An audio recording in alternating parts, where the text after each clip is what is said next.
So many people don't want their problems fixed. They want their problems understood. If their problems were taken away from them, they would lose their identity and they wouldn't know who they are anymore. God is saying, if you're going to be angry at the right things, but always be redemptive. The reason we have perverted anger is because we're more interested in a violation of ourselves than we are of God's way of doing things. Anger can master you.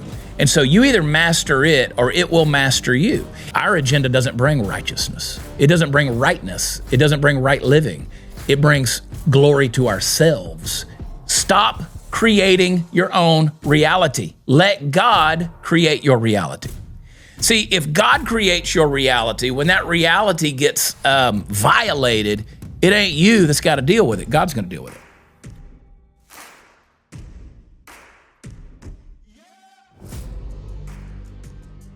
Hey guys, welcome to another show. My name is Chad Prather. If you're new here, welcome. We love new people, man. I tell you, that we get new people when the folks who listen to this show or watch this show are faithful to share it with their family and friends. Or I don't know, send it to the people you don't like. Maybe they'll learn something. Scheider is sitting at the production table and he is making me look and sound amazing. I don't know how well I look, but here we are. I don't know, man. Something weird is happening in me, bro. I'm kind of preaching a little bit, been getting into this stuff. I don't know. What's a weird thing about this is I've been praying. I've been praying about this show. I've been praying about this audience, and so many people in recent days have reached out to me and sent me messages on Facebook, and they're like, this is what I'm going through. I'm dealing with this pain, this tragedy, this loss, this illness, this sickness. I just don't see any way out. And they asked me to pray. And I'm telling you, if I see those messages, I immediately stop right then and I pray. So I've been praying for you. I've been praying for this show. I've been praying that we'll get the right stuff out there. And the other day, on a recent episode, we just talked about this idea of anger. And it was a solo podcast. I always feel a little weird doing these solo podcasts because I don't know if you guys want to listen to 45 minutes of a talking head preaching at you. But here we are. Here we are. I promise you, I'm not telling you anything that's not just like been weighing on my heart. And we talked about anger. We talked about how anger from Ephesians 4 is like the quickest way to give the devil a foothold in your life. You go over there and read those verses. He's talking about don't let the sun go down on your anger, be angry and do not sin. And then he says, don't give a foothold to the devil. That's a military term. Don't let the devil set up a strategic spot in your life from which to operate. And anger done the wrong way it can lead to that. So I want to talk to you a little bit about that. We'll go further on this anger issue. And the reason I do is because when I put that out there, when I put that episode out there, the responses that I got from certain people? It was anger. I get anger from people. They're mad. They don't want me to tell them this stuff. They don't want to deal with their unforgiveness. They don't want to deal with the bitterness. They don't want to deal with the sorrow that's in them. I know people who are grieving. And listen, grief is a powerful thing. There's a process to grieving that I think you should engage in. But, the Israelites, whenever they would grieve a loss of a loved one, they would put on sackcloth and ashes. They would sprinkle the ashes on their head, and then after a few days, they would wipe the ashes off. Kind of a crazy person to walk around the rest of your life with the ashes on your head and to live the rest of your life in grief. But I know people who are doing that. You're walking around living in a process of grief. Let it go. So many people don't want their problems fixed. They want their problems understood. If their problems were taken away from them, they would lose their identity and they wouldn't know who they are anymore. So I want you to stop all of that. And one of the biggest things is we respond in anger. Let's talk about healthy anger. Let's talk about where anger comes from. Let's talk about why you're angry. And let me be your therapist for a little bit. But me, I'm not a good counselor, but God is. And so let's see if we can grab some truth from the scripture and understand this thing that is driving us, killing us, causing us to be physically sick, this thing called anger. Before we get into that, guys, I want to say thank you to all of you out there who support and respond to our sponsors. They make this show possible. So when we cut away to those little commercial breaks, they are valuable to us. They help pay for us to put this thing out. I promise you, nobody's getting rich off of this podcast. So we're so thankful for our sponsors to be able to just make this podcast possible. And in reality, if you understood the team that comes in here and does this and makes this thing happen, from Cape Town, South Africa, to Plano, Texas, to Seattle, Washington, to all the way from, Shai gets up on Mondays and Tuesdays and drives here from Singapore.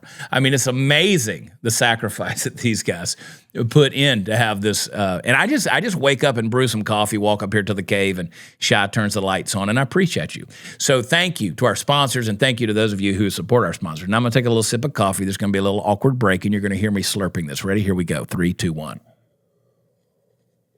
You guys know that I love Patriot Mobile. They are good friends and great patriots. And they realize that Americans are tired. They're tired and frustrated by the stalling economy, the inflation, the endless wars, the relentless assault on our values. And thankfully, folks over at Patriot Mobile, they got your back. They still believe in America. They believe in our Constitution, and I'm so proud over the years to have partnered with them and continue to do it, because Patriot Mobile, they're on the front lines, man. They're putting their money where their mouth is, and they're fighting for the First and Second Amendments, the sanctity of life, our military and first responder heroes. I want you to take a stand with them on conservative causes and put America first by switching over to Patriot Mobile today. You're going to get the same nationwide coverage as the big providers, because Patriot Mobile, they operate on all 3 major networks, plus they back their service with a full coverage guarantee. Their 100% U.S.-based customer service team will take care of you. They will find the best plan for your needs. You can keep your number, keep your phone, or you can upgrade, and they'll help. Go to patriotmobile.com/Chad or call them 972-PATRIOT. You do it right now, you get a free month when you use the offer code CHAD. I spell it Chad. Use that offer code, and don't get fooled by the other providers pretending to share your values or have the same coverage. They don't, and they can't. So join me. Switch to America's only Christian conservative mobile provider. That's Patriot Mobile. Go to patriotmobile.com/Chad. Call them 972-PATRIOT. Get your free month of service today. Use that promo code Chad. Hang tight. We'll be right back. It's hot, too. It is hot. You can get that coffee mug at prathertees.com along with some other stuff. You know that 455 times in the Old Testament, the first 2/3 of the Bible, if you read the Old Testament, 455 times the word anger is mentioned. And of those times, 375 times, it's God is the one who is angry. Interesting. So 3/4 of the mentions, or almost more than that, of the mentions of anger is talking about God being angry. Here's the difference between us and God. God has learned to process his anger in a healthy way. Because I know people who say, well, God's got wrath and God's angry and God does these things. And I'm not saying anger in and of itself is sin, because in Ephesians 4, we talked about this in the other episode, to be angry and do not sin. It's possible to be angry, a righteous anger, and not sin, but that's not what we're talking about. Yeah, you know the difference. You know your anger is leading you to a place of just confusion and rebellion. And it's manifesting. You got the high blood pressure, you got the cholesterol, your brain's not working right, you see down a tunnel, everything's kind of clouded by your anger, and you're just frustrated, and you're just ready to choke the life out of something. God doesn't have that kind of anger. God's not suffering from his anger. He's learned not to internalize his anger. He's learned to process it. The difference is you and I, compared to God's real anger, we have a perverted anger. And I want to talk to you about what I mean by that, because it stands to reason that if we're created in God's image, and we're told that we are, and that if he gets angry, well, then it's within our grasp and within our capability to become angry as well. And I jotted down some notes here, and I want to refer to them. I may have to put my glasses on in a minute, Shai, because I'm so blind. The purpose of anger, like when God gets angry, that anger motivates him to bring order into a situation of chaos.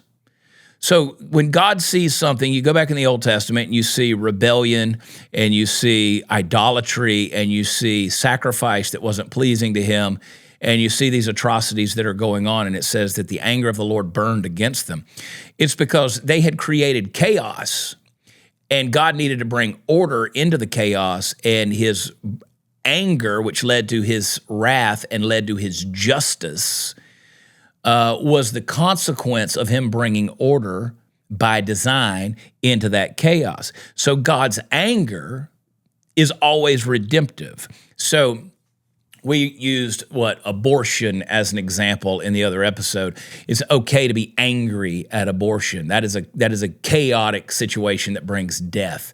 It's okay to be angry at the idea of slavery, angry at human trafficking, angry at pedophilia, angry at harassment, assault, and sexual abuse, angry at these atrocities that we see in our country and in our world today. And so what we tend to do is turn a blind eye. God doesn't turn a blind eye. He sees these things, and he will act with consequences and with justice, okay? God is saying, if you're going to be angry at the right things, but always be redemptive. Like this, I see the chaos, and I want to bring change. And so in my anger, I didn't lose control. I was redemptive in speaking truth, things that will bring life into these situations and things that will shut it down. That's the difference. See, God has real anger. We have perverted anger. And the reason we have perverted anger, and I'm going to say this a couple of different ways because I want you to grasp it. The reason we have perverted anger is because we're more interested in a violation of ourselves than we are of God's way of doing things. Hey guys, I want to welcome back to the program one of our old friends, Fume. I don't know if you've heard it or not, but the flavored air category, yeah, that's a thing. It's quickly becoming a leading alternative to vaping and smoking. Yeah, it's a whole new movement towards better habits led by Fume themselves. Listen, we've all got bad habits. I've got some, you've got some, we've all got some. And let's talk about bad habits. You know, sometimes you're out with friends and they're all reaching for those bad habits and you feel the urge to not be left out. So you reach for your bad habit or you try to borrow one of theirs. Well, what if I was to tell you there's a better alternative that will help you kick that bad habit in an enjoyable way? And it's something you can take out with you and use anywhere. Fume, it's an award-winning flavored air device. That's right. Flavored air isn't like vaping. If vapor was compared to sticky soda, well, Fume cords, they're closer to like herbal teas. It actually is not bad for you. Fume has lots of delicious flavors to choose from. They got the crisp mint, the orange vanilla, the flavored air. You can satisfy your oral fixation through a passive diffusion system that utilizes no electronics, no vapor, no combustion. It's going to draw the flavor into your mouth. Fume's going to fill the void, ditching those bad habits that you have out there, and you can still have something to reach for when the time comes. It's not a vape. There's no vapor. You can use it anywhere. No nicotine. It's not addictive. Non-toxic flavors. It's a guilt-free alternative. No batteries. You don't even have to charge the thing. And guess what? If you're like me, you can fidget with it. That's right. It's going to calm the anxiety, give you something to do with your hands. It's got the magnets, got the snaps, got the clicks. Check it out. Fume continually invests in third-party studies to ensure the safety of their products, and Fume is backed by doctors in the U.S. Now, here's what I want you to do. Fume has served over 300,000 customers, and you can be their next success story. For a limited time, use my code CHAD, I spell it Chad, to get a free gift with your journey pack. Head over to tryfume.com. That's tryfum.com. Use promo code Chad. You can scan the QR code there on the screen to get a free gift with your order today. That's tryfume, F-U-M, tryfume.com/Chad. Don't forget, use promo code Chad. Let me tell you what I mean by that. So there's a couple of things. A perverted anger comes from a couple of different places. It can come from a violation of your agenda. It can come from your violated sense of justice. In other words, there's a perceived injury. I think that something's been done. It hurt my feelings. It wounded my pride. It slapped my ego. It pulled me down a notch. And it just pissed me off because, you know, I deserve to be treated better than that. I don't deserve this garbage. I don't deserve your crap. You're throwing all these things at me. You're telling lies. You're spreading rumors. You're talking trash. You know, you're insulting my viewpoint, whatever. And so I have this perceived sense of violation of the sense of justice and the violation of my agenda. It's a perceived injury. So you take Cain and Abel, oldest example of anger and murder that happened. The sons of Adam and Eve. Cain, he's working in the field, right? He grows things. He's a farmer. And then you got old Abel. Abel's a rancher. He's got livestock. He's got bulls and oxen, and he's got he's got these goats and rams and all these things. And both of them bring an offering to God. And Cain brings the fruit of the field, and Abel brings a blood sacrifice. The blood sacrifice, it says, was pleasing to the eyes of God. A lot of reasons why. We won't get into that. But God blessed Abel's sacrifice and didn't bless Cain's. Cain, boy, that pissed him off. Boy, that was a perceived sense of injustice right there. And so it says that Cain picked up a rock and he slew his brother. He crushed his skull. He stoned him to death. That perceived sense of injustice. His agenda had been violated. I mean, why didn't you accept my offering, God? I mean, what's wrong with the fruit of the field? Why didn't you take that as an honorable sacrifice? And God says, because I just didn't. Because I didn't. There's a reason why I didn't. Abel brought a blood sacrifice that was pleasing in my sight. It's going to take the shedding of blood for the redemption of sin. Y'all are fallen people. You brought something that was easy. He actually sacrificed something. And so that was pleasing to me. The sacrifice was pleasing to me. And so you murdered your brother. So whenever that happened, what we learn is that anger can master you. And so you either master it or it will master you. In this case, the anger mastered Cain to the point where he murdered his brother Abel. And so that perceived injustice, it led to anger will always lead to one of two things. If you have a wrong, perverted sense of anger, are you listening to me? Please listen. Listen to me. If you're driving in your truck, I want you to turn the volume up. I want you to focus on me. Now, if you're texting, I want you to stop. I want you to listen to me for a second. If you're in the live chat, hang tight. I want to say this to you because this is going to revolutionize the way you think. If you have that sense of anger, that perverted sense of anger, let me tell you something. It's going to release in you one of two ways. You're either going to have an implosion or an explosion.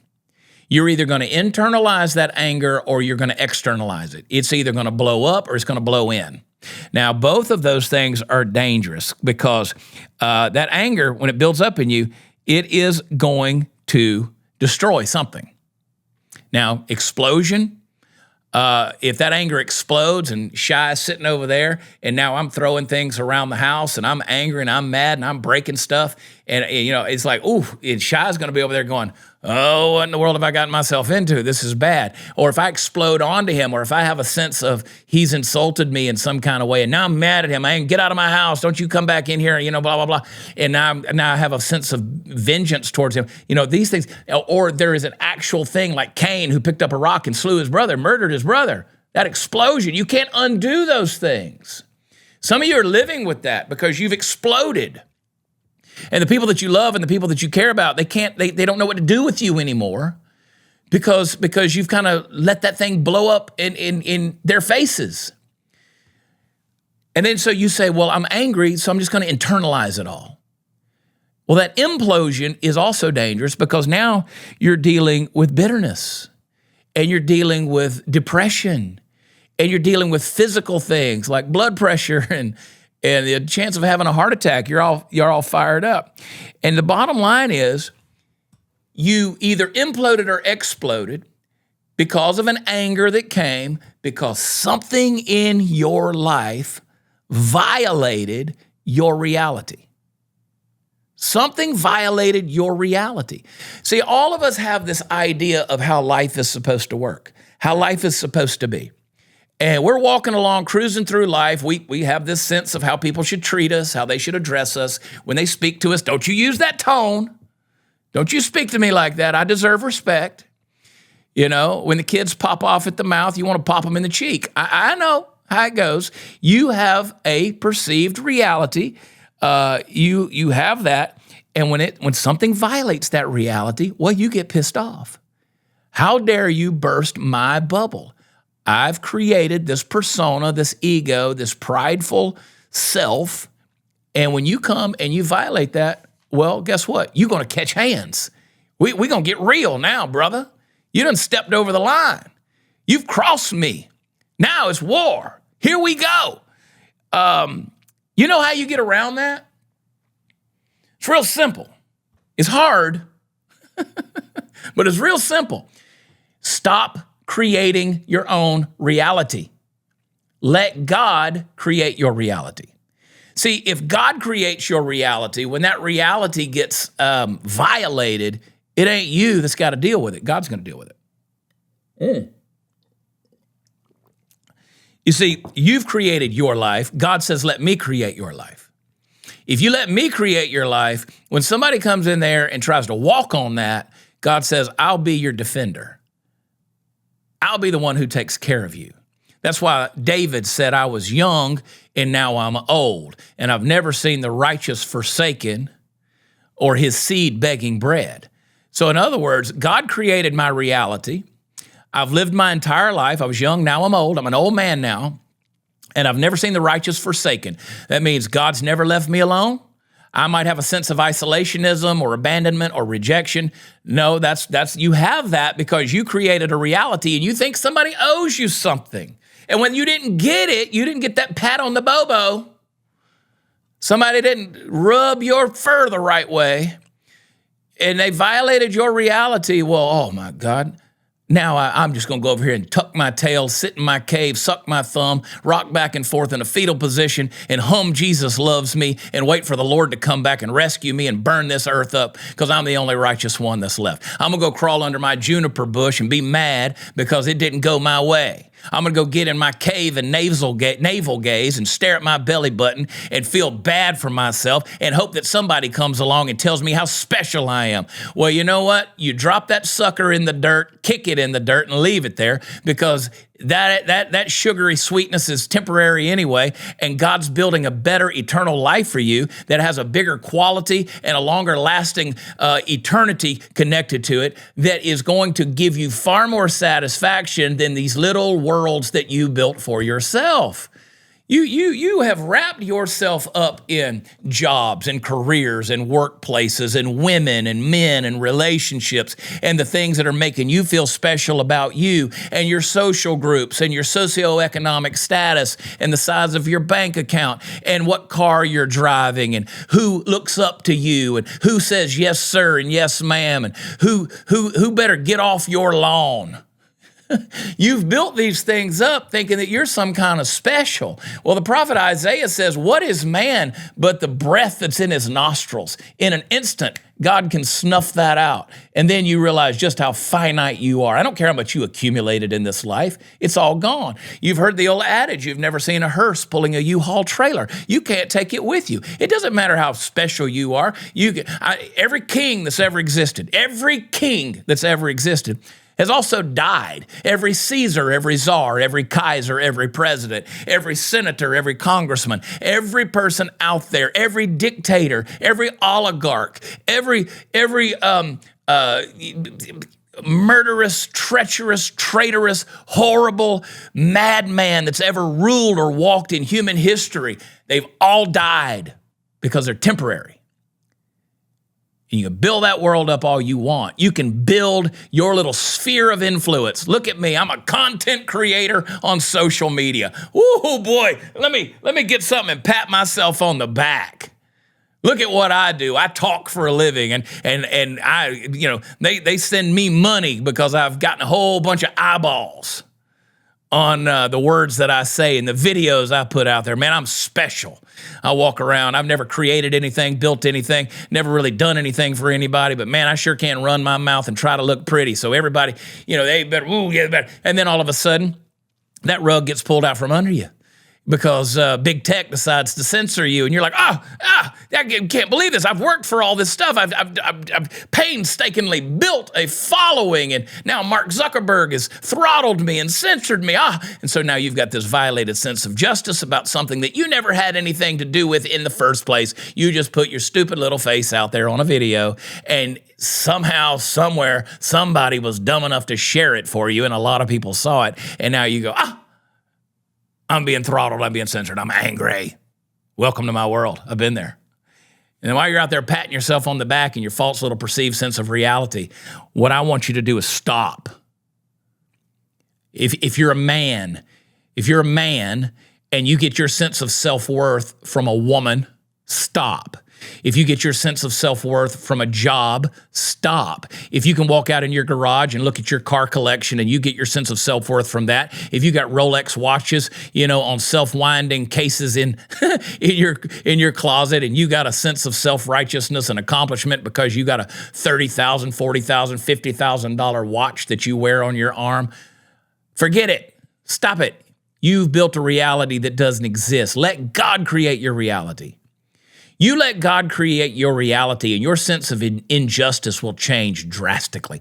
Because now when somebody violates God's reality and you get angry by that, you have righteous anger. So when God says, before you were formed, I knew you. You are fearfully and wonderfully made. And he talks about, John the Baptist in his mother, Elizabeth, in her womb, whenever she encountered her cousin Mary, who was pregnant with Jesus, and the baby John jumped inside of her womb. She felt that quickening because there was a life, there was a soul inside of her. You know that God cares about the unborn because these are souls that God has created in his image. And then someone like the DNC, the Democratic Convention in Chicago, wants to have mobile abortion units out there, and they're going to promote abortion by putting people out there on a truck, on a trailer, and you're going to sterilize yourself or rip your baby out of your womb in a mobile murder container that they've drug out there in front of a political convention. And that angers you because that's a violation of God's reality of the preciousness of life. Let me tell you something. That's righteous anger.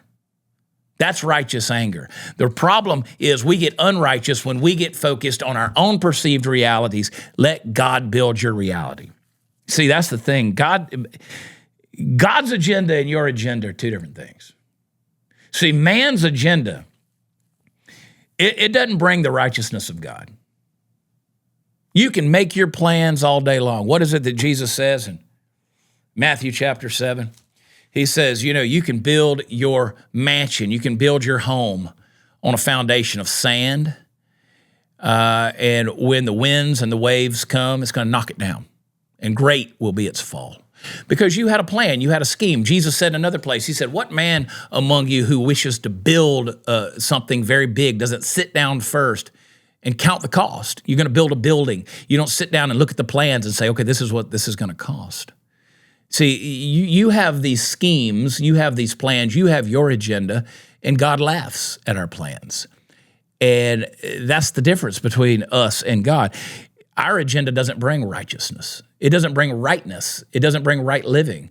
It brings glory to ourselves. And when that gets violated, it leads to anger. See, I want you to get God's agenda. There's a funny little story that Jesus was telling his disciples.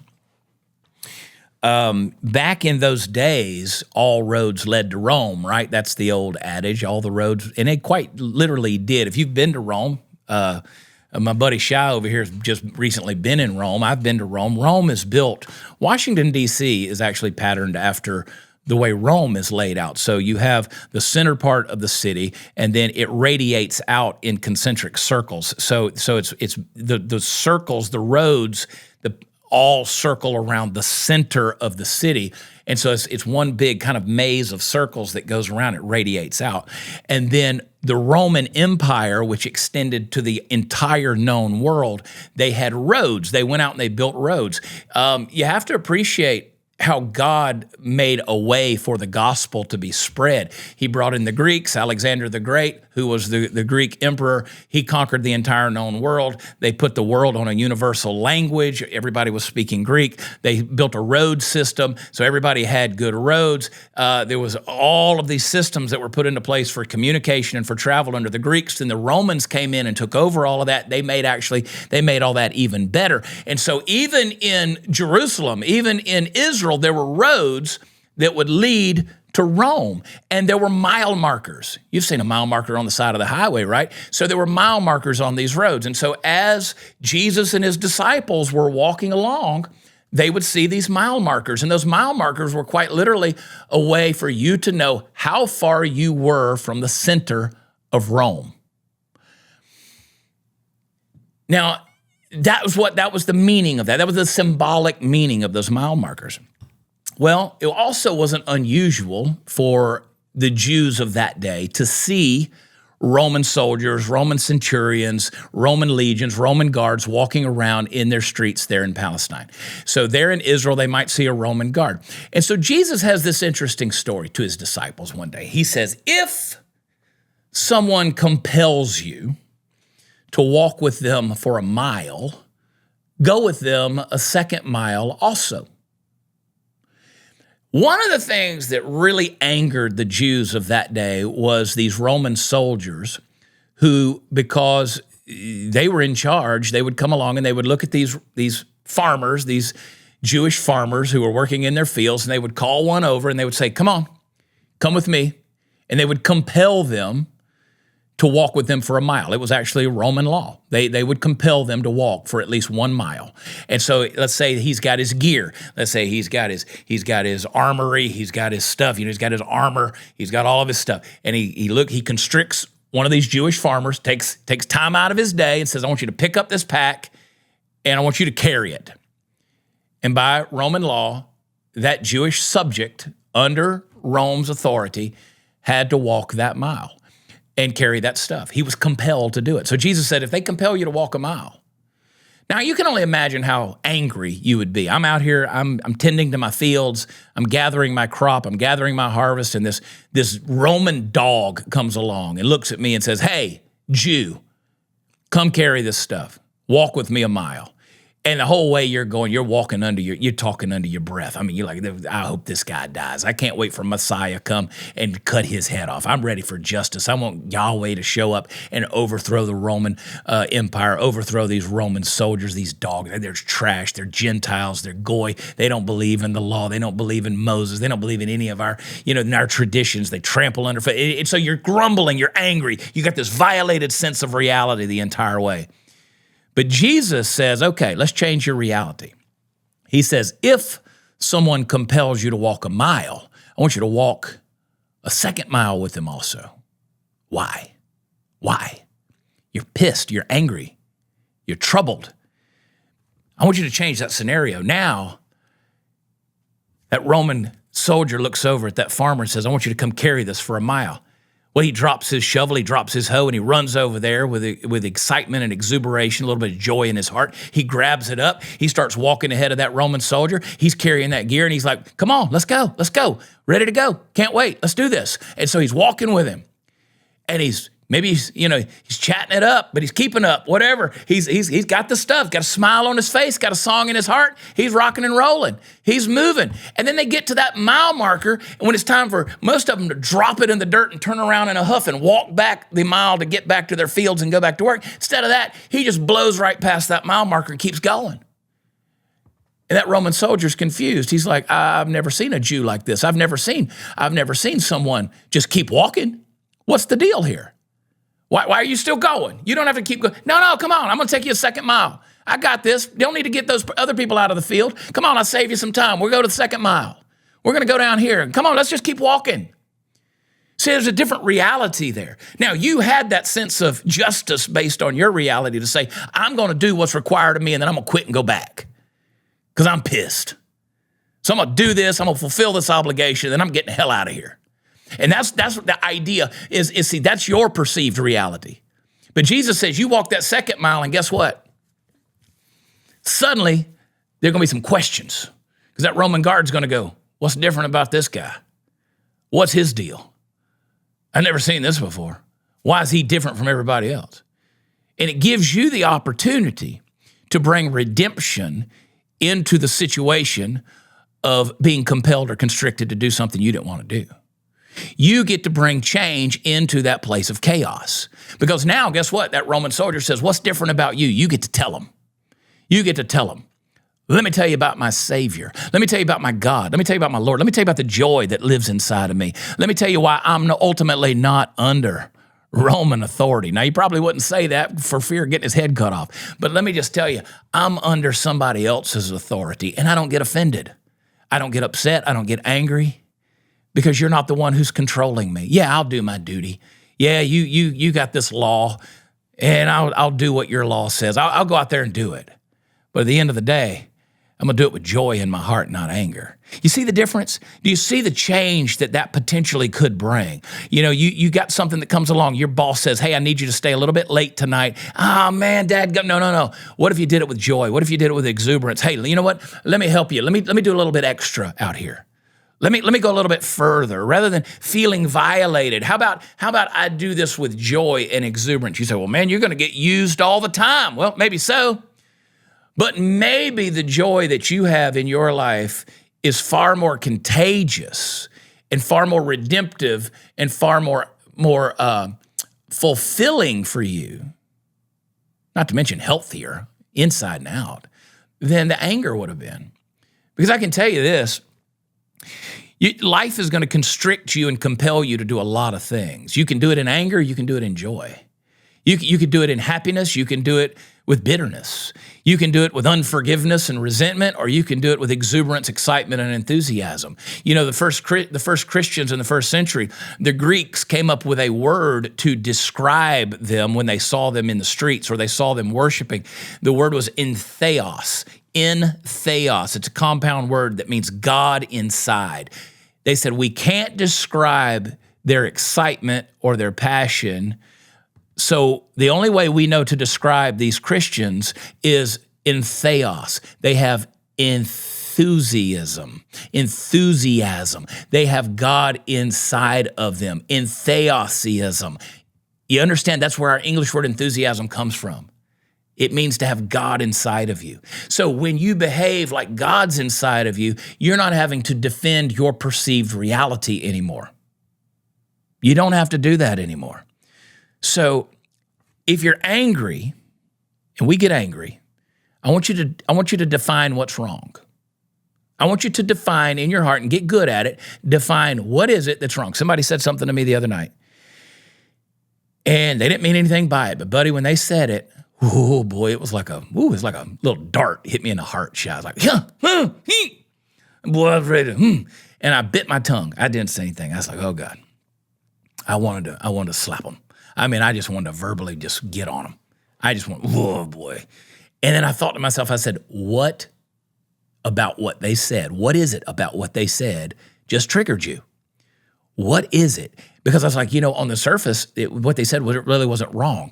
I was reading a facial expression. I was reading a tone into what they were saying. It just set me wrong. I don't know if they really meant it that way, but it just ticked me off, man.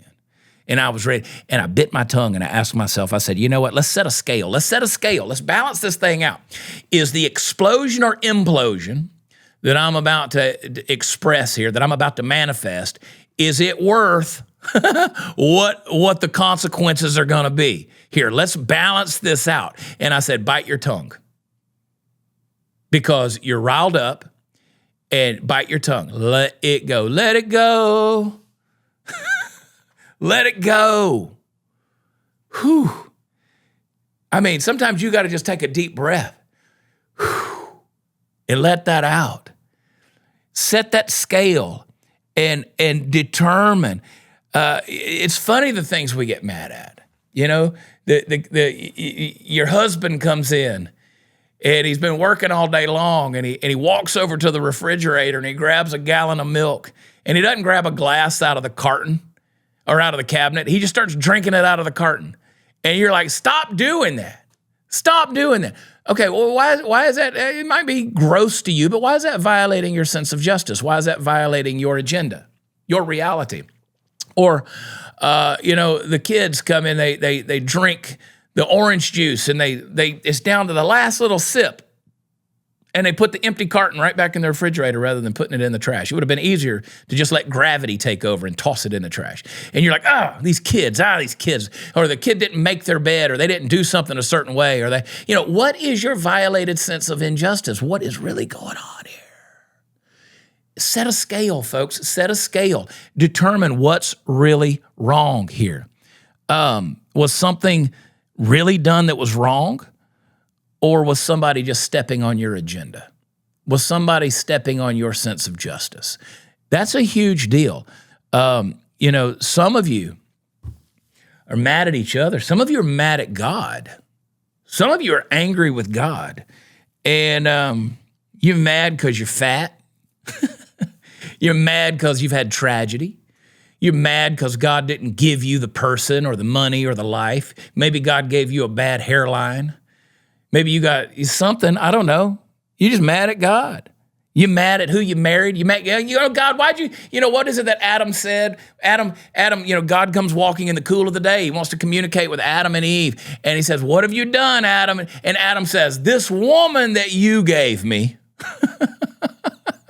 not my wife, not my bride, not my spouse, not my partner, not the rib, earlier he said, oh, this is flesh of my flesh and bone of my bone. Remember that when he saw Eve, and she was probably the most gorgeous woman that's ever walked on the face of the earth, and he looks at her and he goes, whoo, wow, yeah, booyah, God has given me a gift. He said, this is flesh of my flesh and bone of my bone. This woman is mine, Jack. Like, come on, Katie, bar the door. Let's get to being fruitful. I'm ready to make some babies with this woman. But then she hands him the fruit from the tree of the knowledge of good and evil. And Adam ate it, and his eyes were open. He realized he was naked, and God comes down and says, hey, you sinned. What happened? What's the deal? I mean, I gave you all this stuff. I gave you all this stuff, all this freedom. I just said, hey, listen, there's 2 trees here I don't want you to mess with. Don't touch them. Don't mess with them. Don't eat from the fruit of the tree. Leave it alone. Everything else you got. Everything else is yours. What'd you do, Adam? And Adam says, this woman that you gave me. He started blaming God. It wasn't bone of my bone, flesh of my flesh anymore. See, it was his when everything was all good and hunky-dory. When it was time to get jiggy with it. But now they're covered up in fig leaves. And God says, what's the deal? And he says, God, it's your fault. You gave me this woman, and this woman screwed the whole thing up. See, we get angry with God. We start blaming God. Everything, boy, when your perceived sense of justice is going good, when your perceived reality, you've created this reality, and you're like, man, God has blessed me. Whoa, God, Jesus, look at my car. I'm driving the Bentley. I got money. I ain't got to worry about how to put gas in the car. I ain't got to worry about where my food's going to come from. I'm blessed. Blessed Jesus. I got it all. It's going on. But then all of a sudden tragedy strikes and you're like, God, what is the deal here? What happened? Why? Why'd you do this? God, you don't love me anymore. God, you've broken everything. That's why it's so significant when you read the book of Job. Job had everything. He was blessed. He had sons. He had daughters. He had a wife. He had a family. He had a farm, a ranch, a plantation. He had all this land. And the devil comes along and says, God, I'm looking for somebody. And God says, have you considered my servant Job? And he says, you can't harm him, but you can touch everything else. And Job refuses to curse God. He questions God later on, and God kind of gives him his comeuppance. But Job gets everything taken from him, but he refuses to curse God. He's not angry with God. He questions, but he's not angry with God. Some of you are angry with God because you had it all going on, man. And then all of a sudden, I've been there. Listen, I'll just tell you, I've been there. I'll be completely transparent with you. I've been in that situation where it's like, God, I don't want to talk to you. I don't want anything to do with you right now. The beautiful thing is God can handle it. He's full of grace and mercy. He's eternal, and he's not worried about your threats. But some of you are mad right now, and your agenda got stepped on, and you're in a situation right now where you got to do something about it. Well, let me give you something. I wrote this down. It says, believe God is good, and all he's done is good. If you do that, if you start right there, believe that God is good and everything that he's done is good, then nothing that touches you is going to come without going through his hand first. So if you're angry with God, I want you to consider that everything that's touched your life was filtered through his fingers.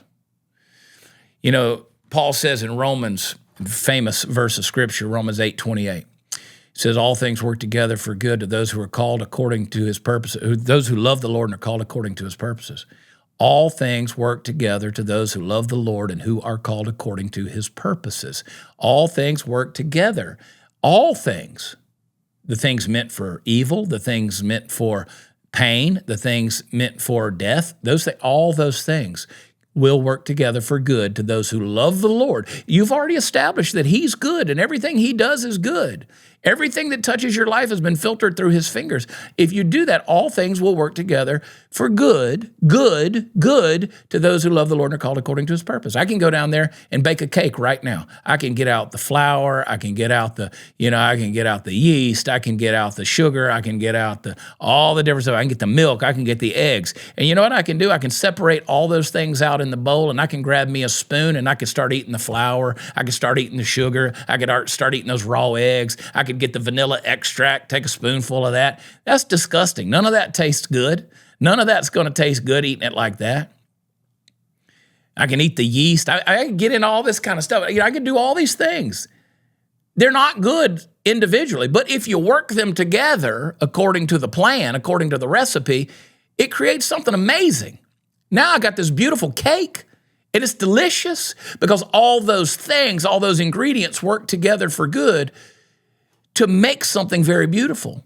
Now, some of them were sweet, some of them were sour, some of them were bitter, some of them could potentially be poisonous to you, make you sick if you eat it in the wrong way without cooking it first. I mean, you spend your time eating a bunch of raw eggs, it's probably not going to go so well for you. So here's the thing, folks. Here's the deal. If you'll let those things work together for good and know that nothing's touching your life that hasn't been filtered through his fingers, it will change the way you view anger. It'll help you tame that anger. I told you, Ephesians chapter 4, go back and watch that other episode, listen to that other episode that talks about, the old man versus the new man, because the old man wants to flare up. He wants to strike back. Where is it? Proverbs 29. I think I opened it up right to that. Proverbs 29 verse 11 says, "A fool vents all his feelings, but a wise man holds them back." I like that. Yeah. I like that. The bloodthirsty, the verse before that, the bloodthirsty hate the blameless, but the upright seek his well-being. How many times you become a fool, just a fool. It's like, you know what? I'm going to tell everybody the way I feel. I'm just going to blow up all over. I'm just going to cloud up and rain all over you. I'm just going to blow up, just verbal vomit. I'm just going to taint everybody in this situation, everybody in the circumstance. We're just going to throw up all over you. And it's like, eh. You got to tame that stuff, man. It says a wise man holds those words back. Listen, somebody said, speak when you're angry and you'll make the greatest speech you'll ever regret. You're either going to explode or implode, man. Let me tell you something. You need to withdraw from that stuff. Put it to death. Cut the life off from that anger. Don't feed it. Don't feed it, man. You need to think with a new mind. What God has done and is doing in your life right now, you need to rejoice in that, and you need to choose to have joy no matter what it is, no matter how hard it is. God is growing you. You're still breathing. You're still alive. No matter what that circumstance is, you may be angry. Thank him for it. Thank him for it. You are an object of his love. You're an agent of his redemption. You're here to respond to injustice. You want to do that? You want to make right change? You want to bring that? You want to use anger the right way and bring change redemptively into chaos? You need to confront lovingly. If you don't love somebody, you can't rebuke them. I get people all the time want to tell me how to live my life. If you don't know me, you don't love me, I can't grieve you. You talked about the grieving of the Holy Spirit in the last episode. We talked about this. Let me tell you something. If you don't love me, you don't have the right to rebuke me. I'll tell you another thing. If you're mad at somebody and it's like, hey, maybe you need to release forgiveness or you need to go make it right with somebody, and you're like, I ain't doing it. I ain't going to talk to that person. I'm pissed. I'm angry at them. Let me tell you this. If you're not supposed to go to that person, then you're not supposed to go to somebody else either. So in other words, if you're not going to go talk to that person about the thing that's made you angry, then you don't have the right to go talk to somebody else whose business it is not to go talk about that in anger either. Because I'm telling you, you're bringing curses on your life. You can't do that. Put on the new man. Maybe you need to do some time alone. That anger is damaging. Let me tell you, you are a product of design. You are supposed to live with dignity. You are a product of destiny, and you are to live with direction. Let me tell you something. You have been designed for dignity. You have been destined with direction. Let me tell you something. God is going to test you. He's going to test you. He's going to test you. Do not respond in anger, folks. It's something that's going to kill you. And that's all I got to say about that. Booyah. Pow, that'll preach. Shy. Telling you, man, that'll preach. Whew, boy. I'm going to cut this thing down into 60-second bits, and it's going to be one heck of a reel. Oh, man, I love you guys. I'm so thankful for you, man. Don't let that anger consume your life. Don't let that perceived sense of reality that you've built be the thing that you feel is the litmus test for injustice. Stop it. God will send a battering ram into that reality, and he will blow it to smithereens. He said he'd do it. You build that house on sand, you build that house on a wrong foundation. Let me tell you, you can sit there and look at it and say, boy, look at my anger. Look at what I've built up here. Oh yeah, boy, I'm telling you, the whole world's gonna bow down at me. I got the control, I got the power. I got them by the short hairs, I got them by the testicles, and all I gotta do is pull. Stop it. Don't do that. Don't do that. Because let me tell you something, those winds and those waves are gonna come, it's gonna all come crashing down. You built the wrong thing. I gotta go because I got stuff to do. And I've given you enough to lay on your plate and nibble on it for a long time. That's a big old fat pile of truth right there I've just given you, folks. Come on, women now. Come on, women now. Jesus. I love you guys. Watch Chad.com for all the fun stuff is. Go to PratherTees.com and also leave us a rating and review. I appreciate you. Share this episode because you know what? I know you know some angry people. You know some angry people. Share this episode with them. Share the last one as well. Let's get a little revival going of people who ain't living in anger anymore. Okay? That anger, it's just nothing more than fear because you see your little world being torn apart. Let's come out of that, okay? Let's come out of that. I love y'all. God bless you. Whew, this is a good time, Sha. It's a good time. I'll talk to you next time. Till then, bye.